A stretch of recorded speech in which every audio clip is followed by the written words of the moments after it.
আবারও চিঠি পাঠাবে আইসিসি কে বিসিবি। হ্যাঁ ভাই, আপনি ঠিকই শুনেছেন, আবারও চিঠি পাঠাবে আইসিসি কে বিসিবি।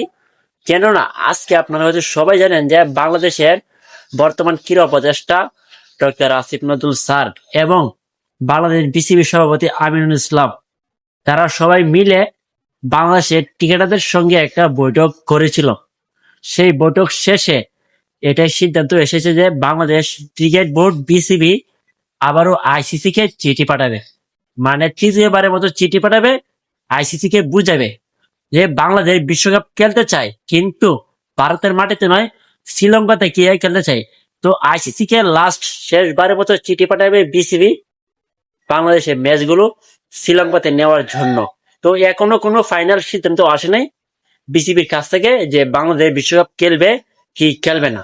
তো দেখা যাক তৃতীয় চিঠিতে আইসিসি বাংলাদেশের কথা সাড়া দেয় কি দেয় না।